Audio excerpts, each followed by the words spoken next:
So the next steps for my advocacy project for after-school programs in Washington, D.C. would be to follow up with Maggie Ryden, New Community for Children and After School Alliance, in hopes that post-corona, I'll be able to get in touch and align myself with these organizations to bring strength to my advocacy project and build relationships with those who will be able to get me in touch with people who can actually help fund my project and guide me in the right path. Some unexpected outcomes or challenges that I faced, obviously, were COVID-19 affecting the businesses in Washington, D.C., and I have not heard back from any of my organizations. So I'm hoping that once, things settle down, I will be able to get in contact with people and go really full force with my advocacy project and bring awareness to the need for after-school programs in Washington, D.C., specifically Ward 8. But I would say the biggest challenge that I did have was getting in contact with people, and I think that, if the circumstances were different, I would have been able to get in contact with people and really would have been able to get the ball rolling with my project. What I would have done different with my project, obviously, if circumstances were different, I would have been able to interview someone with a lot more knowledge regarding after-school programs and advocacy to be able to get a better idea of, what advocacy for this subject entails and, what really obstacles and battles I'm looking to face and how I can overcome them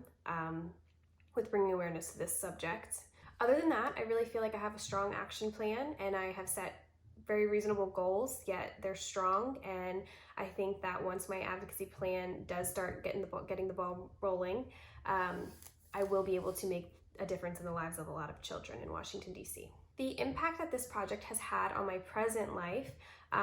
obviously I got a lot of information and knowledge regarding advocacy projects, and I think what I've learned now in my present experience with bringing,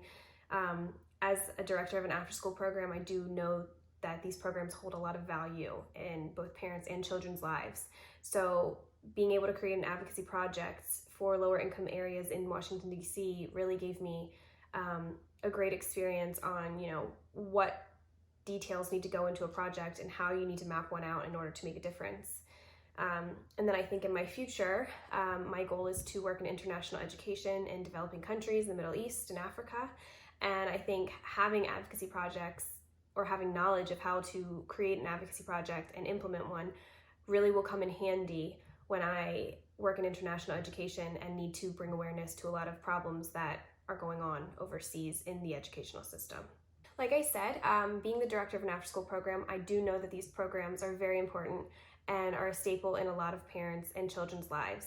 And I think that my view didn't necessarily change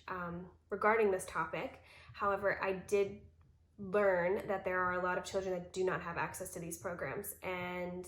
I think it's important that every child has the same access to these programs, and it shouldn't just be for the rich or the poor or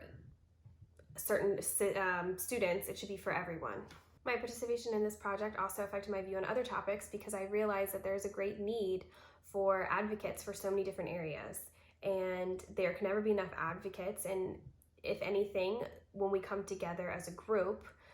we bring a lot more awareness and strength to bringing awareness to a topic that really needs something to be done about it. Like I mentioned earlier, I do want to work in international education, and I think my participation in this project did affect my view of other topics because there are going to be a lot of topics that need advocating for in my future, such as poverty or stronger educational systems, stronger teachers, and there's so many areas that need to be changed in international education setting. And I think this project really brought a lot of information that's valuable that I'll be able to take with me in my future.